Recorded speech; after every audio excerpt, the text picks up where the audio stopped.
आपलं शहर आता स्मार्ट होत आहे। मग तुम्ही कधी स्मार्ट होताय? स्मार्ट न्यूजचे यूट्यूब चॅनल सबस्क्राइब करा, स्मार्ट बना। नोटिफिकेशनसाठी बेल आयकॉनवर क्लिक करा।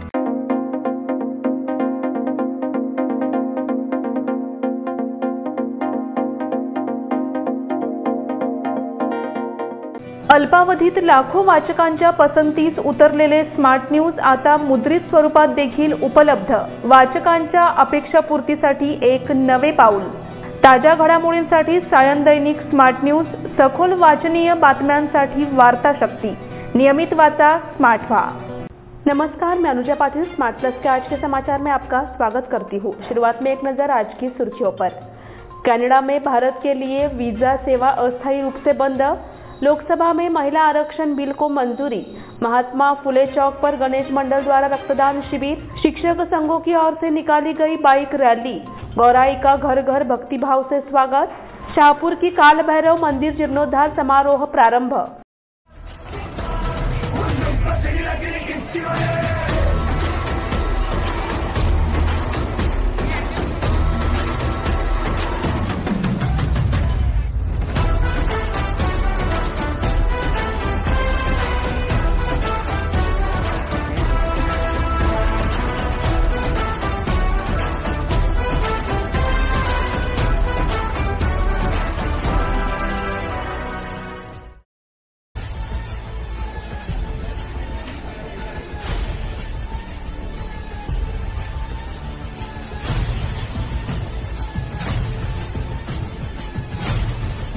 और अब समाचार विस्तार से। पिछले 2 दिनों से कनाडा में हरदीप सिंह निज्जर की हत्या मामले की चर्चा पूरी दुनिया में हो रही है, क्योंकि कनाडा ने इस हत्याकांड में भारत के शामिल होने का सनसनीखेज आरोप लगाया है और इसकी जांच शुरू कर दी है। इस पृष्ठभूमि में दोनों देशों के बीच रिश्ते तनावपूर्ण रहे हैं। जहां अमेरिका और ऑस्ट्रेलिया ने कनाडा का पक्ष लिया है, वहीं भारत ने कनाडा के आरोपों का जवाब देना जारी रखा है। जहां दोनों देशों ने एक दूसरे के शीर्ष अधिकारियों को निष्कासित कर दिया है, वहीं अब भारत ने बड़ा फैसला लिया है।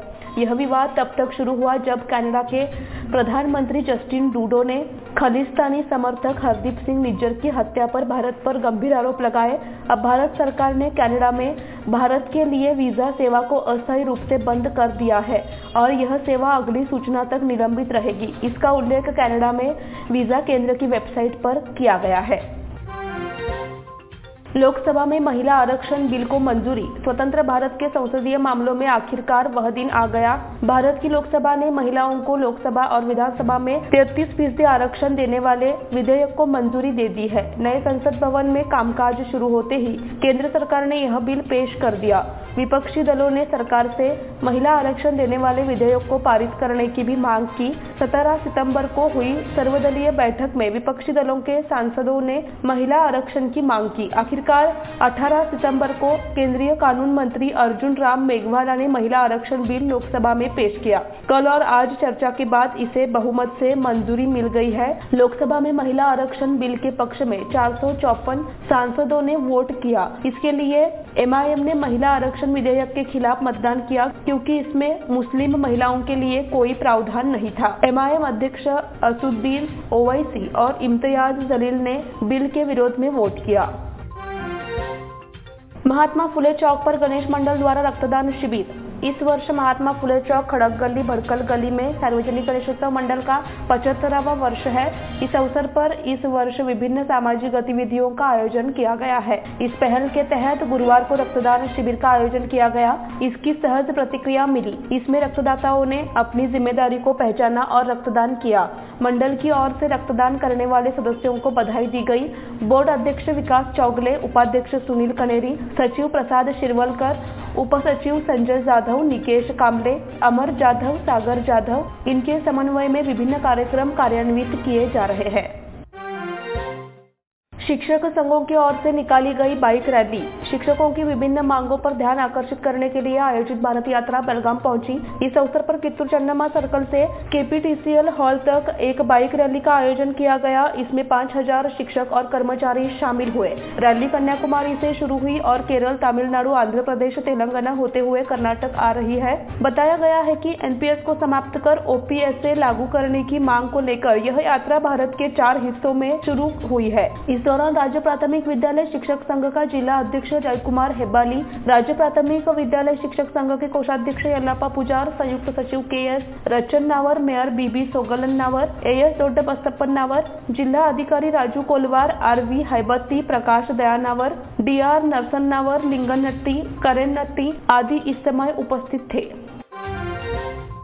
गौराई का घर घर भक्तिभाव से स्वागत। गणराया के बाद आज गुरुवार को गौराई आई, इसका बेलगाम में जंगी स्वागत किया गया। शहर, उपनगर और ग्रामीण इलाकों में घर घर जाकर इस गौराई का स्वागत किया गया। सुबह गौराई के आगमन के बाद सुहासिनी की पूजा की गई और आरती की गई। गौराई को उनकी भेंट के लिए विभिन्न सब्जियों का संग्रह और रोटी की पेशकश दिखाई गई। बुधवार को बाजार में गौराई मुखौटे उपलब्ध थे। गौराई के आगमन के लिए आवश्यक गौराई के पेड़, तारदा के पेड़, साथ ही ओटी भरने के लिए कांटेदार रेत, विभिन्न प्रकार के फल, रंग-बिरंगे फूल का कारोबार बाजार में हुआ।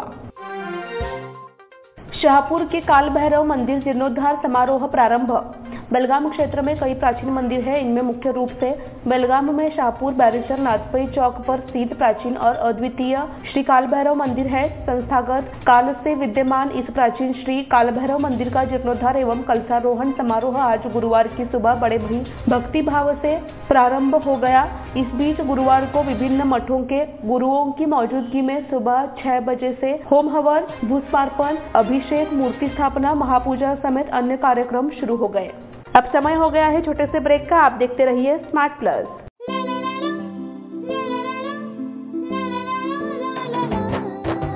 जले दीप अंगना में होगी रोशन दुनिया, पलकों तले छा जाए चांद तारों का साया।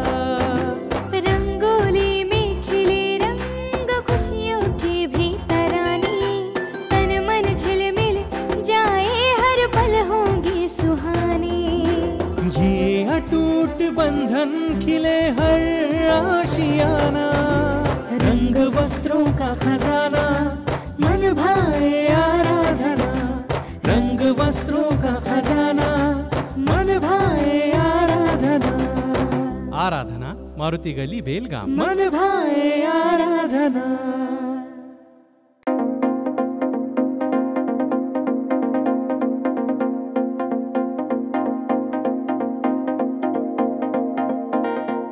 ब्रेक के बाद फिर से आपका स्वागत। संपूर्ण विश्व के आराध्य देव गणपति बप्पा का भारत के कोने कोने में स्वागत किया गया। वहीं दुनिया भर में फैले भारतीयों ने भी बड़े उत्साह के साथ बप्पा का स्वागत किया है। इसकी झलक इस समय सोशल मीडिया पर धूम मचा रही है, क्योंकि भारत और विदेश में बप्पा के स्वागत समारोह बप्पा की भक्ति को और बढ़ा रहे हैं। गणेश चतुर्थी के अवसर पर मंगलवार को विभिन्न देशों में श्री गणेशा प्रतिमाओं का पारंपरिक तरीके से और धूमधाम से स्वागत किया गया। मूल रूप से बेलगाम के रहने वाले और फिलहाल टेक्सास अमेरिका के रहने वाले अनंत जंगले ने यह वीडियो स्मार्ट न्यूज के साथ शेयर किया और साथ ही दिखाया गया है कि गणेश भक्तों ने शिवराय का जय जयकार लगाते हुए गणपति बप्पा के साथ श्री गणेश की शोभा यात्रा निकाली। मलप्रभा सिंचाई सलाहकार समिति की बैठक में 8 अहम फैसले।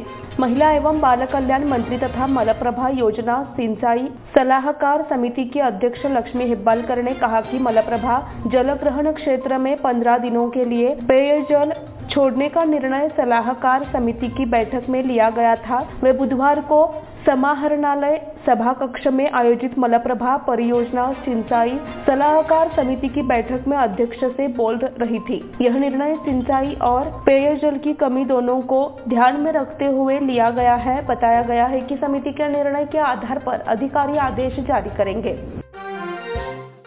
हुबली मिरज एक्सप्रेस 5 दिनों के लिए रद्द। हुबली मिरज एक्सप्रेस एक दैनिक ट्रेन है। गुरुवार 22 और मंगलवार 26 तक तकनीकी कारणों से रद्द कर दी गई है। इसके अलावा हजरत निजामुद्दीन एक्सप्रेस ट्रेन के शेड्यूल में बदलाव किया गया है। यह ट्रेन 25 सितंबर को दौंड, बीजापुर और गदग के रास्ते चलेगी। 25 सितंबर को Ernakulam Pune railway 60 minute late Belgaum railway station पर पहुंचेगी। रेलवे विभाग ने कहा है कि यात्री इस बात का ध्यान रखें। उन्होंने एक पत्र के माध्यम से यह जानकारी दे दी है। अगले साल 12 दिन पहले आएगा गणपति बप्पा का आगमन। 1.5 दिन तक गणेश जी की मूर्ति का विसर्जन करते हुए गणेश भक्तों ने गणपति बप्पा मोरया अगले बरस जल्दी आना की विनती की। हालांकि अगले साल गणपति बप्पा का आगमन 12 दिन पहले शनिवार 7 सितंबर 2024 को होगा। सोमन ने यह भी कहा कि इस साल गणपति का आगमन मंगलवार को हुआ, जबकि अगले साल मंगलवार को अनंत चतुर्दशी आएगी। इस वर्ष अनंत चतुर्दशी 28 सितंबर 2023 को होगी और अगले वर्ष 17 सितंबर 2024 अर्थात मंगलवार को चतुर्दशी होगी। उन्होंने यह भी कहा कि अनंत चतुर्दशी 11वें दिन होगी। गणिकोप में प्लास्टिक प्रसंस्करण पर हरित मध्यम द्वारा ध्यान गया। नेशनल ग्रीन लॉ के सदस्य और सेवानिवृत्त न्यायाधीश सुभाष आदि ने गणिकोप बेलहोंगल के मारुति प्लास्टिक प्रसंस्करण के केंद्र का दौरा किया। बेलगाम शहर में एकत्र किए गए प्लास्टिक को यहाँ संसाधित किया जाता है। प्लास्टिक से रस्सियां, घड़े और अन्य उत्पादन बनाए जाते हैं। नगर निगम के सफाई ठेकेदार वाईबी गोल्लर इन्होंने अपने खर्च पर यह प्रोजेक्ट शुरू किया है। प्रोजेक्ट का निरीक्षण करने के बाद श्री आदि ने ठेकेदार गोल्लर के काम की सराहना की है। श्री आदि ने आयुक्त अशोक दुर्गुंटी को सलाह दी है कि नगर निगम प्रशासन को इस तरह का प्रोजेक्ट शुरू करना चाहिए। लघु उद्योग संघ के अध्यक्ष श्रीधर उप्पील। बेलगाम जिला लघु उद्योग के श्रीधर उप्पील उपाध्यक्ष के रूप में नितिन लांडगे और सचिव के रूप में संदीप बागेवाड़ी को निर्विरोध चुना गया। बसवराज रामपुरे को कोषाध्यक्ष और सतीश नेर्लेकर को संयुक्त सचिव चुना गया है। हाल ही में आयोजित एसोसिएशन की 38वीं वार्षिक बैठक में नए पदाधिकारियों और प्रबंधन समिति के सदस्यों का चुनाव किया गया। इसकी जानकारी निवर्तमान सचिव नितिन लांडगे ने घोषणा कर दी। इसके बाद पदाधिकारियों का चुनाव किया गया। इसी के साथ स्मार्ट प्लस के आज के समाचार यहीं पे समाप्त हुए। धन्यवाद।